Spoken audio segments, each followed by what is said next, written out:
syukur kupanjatkan kepada Sang Pencipta. Kini aku bagai burung yang terbebas. Hampir 6 bulan aku adalah burung dalam sangkar. Aku tenggelam dalam bosan di ruang terbatas.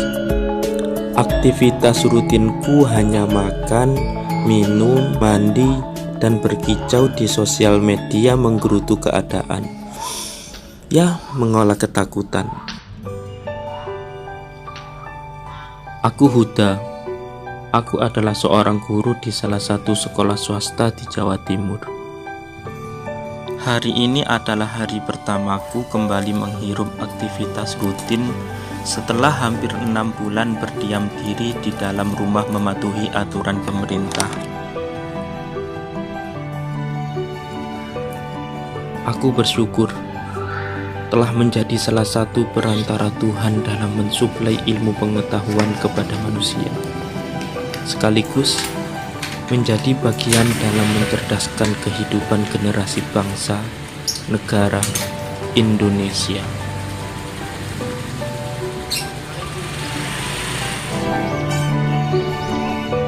Kualitas dan konsistensi sistem pendidikan adalah salah satu ukuran utama perkembangan suatu negara dan peradaban. Ya, oleh sebab itu pendidikan tidak boleh terhenti sesaat pun. Begitu juga dengan rasa khawatirku terhadap COVID-19, sama sekali tidak menyurutkan semangatku untuk mengajar. Walaupun begitu, aku tetap mematuhi protokol kesehatan. Aku sadar jika merupakan sebuah tanggung jawabku kepada Tuhan untuk menjaga kesehatan dan hidupku.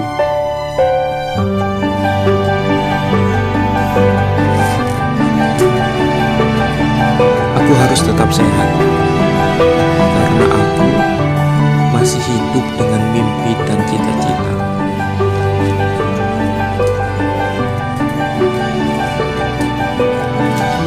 Aku percaya jika APD atau alat pelindung diri tidak akan menjadi sebuah fashion, karena fashion selalu mempunyai mode, musim, komunitas bisnis, atau manajemen strategi pemasaran.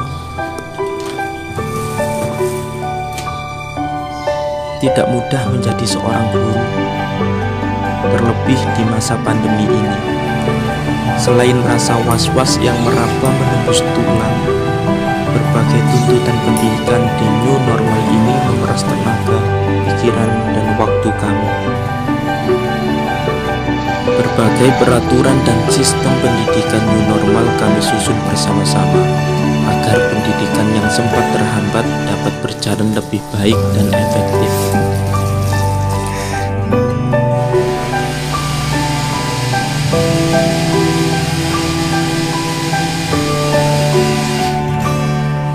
Komitmen untuk mencegah tersebarnya COVID-19 melahirkan berbagai kebijakan-kebijakan ketat yang cukup merepotkan kami, seperti pembelajaran menggunakan sistem daring yang tidak semua dari kita melek teknologi, sistem kelas datang ulang yang memangkas waktu sangat lama, berbagai atribut APD yang membuat kami risih dan pengap, serta keluhan dari berbagai arah menyerang sisi psikis kami.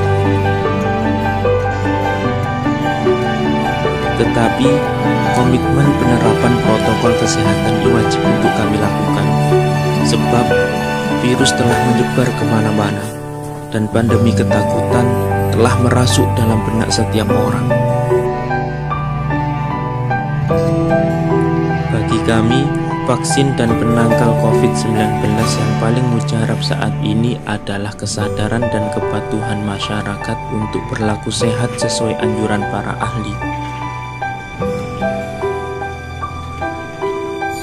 Terkadang aku berpikir, apakah ini yang dinamakan kehidupan new normal?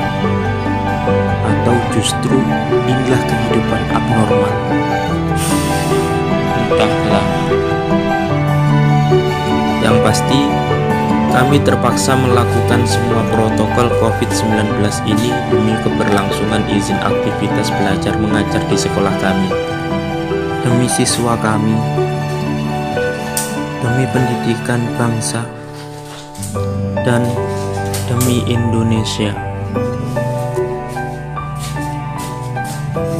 Kepatuhan ini juga sebagai bentuk ikhtiar kami menghambat persebaran COVID-19 dan perlindungan kami terhadap diri, keluarga, lingkungan, dan seluruh siswa kami.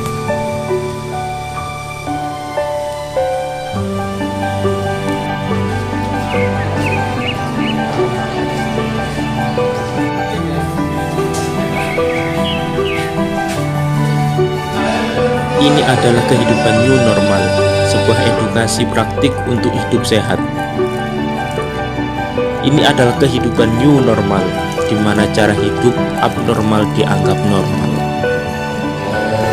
Ini adalah kehidupan new normal, sebuah aturan, tatanan, dan cara hidup baru untuk berpenampilan baru.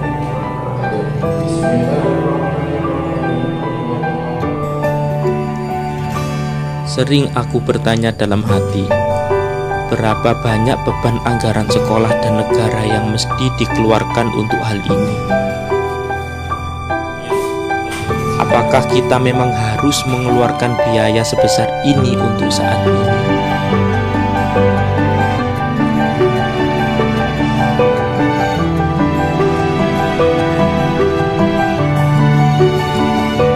Badai masih bergemuruh, ombak masih mungkin datang lebih besar daripada saat ini. Kita hanya perlu bersabar, menunggu badai yang pasti akan segera berlalu.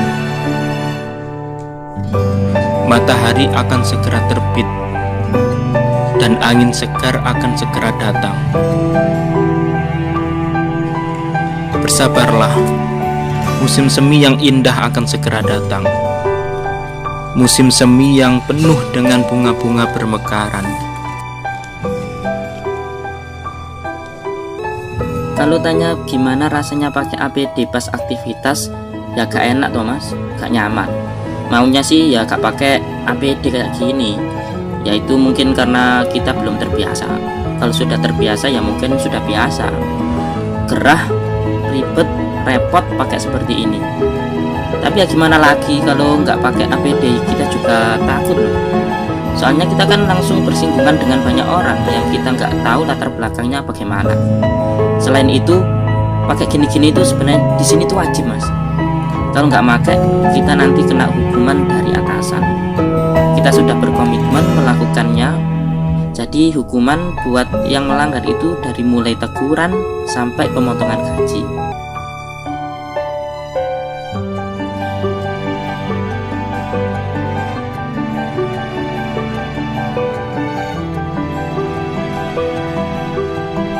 Aku tak tahu siapa sebenarnya yang hidup normal.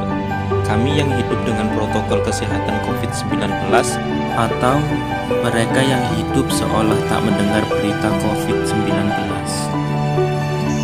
Entahlah.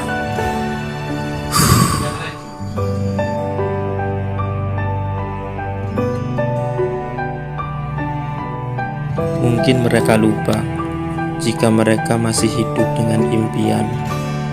Mungkin mereka lupa jika anak-anak dan keluarga mereka masih membutuhkan nafkah yang cukup. Mungkin mereka lupa jika mereka masih memiliki orang-orang yang mencintainya dan membutuhkan cintanya. Mungkin mereka lupa jika dunia masih memerlukan mereka. Aku berdoa semoga dunia kembali membaik seperti dahulu kala. Amin.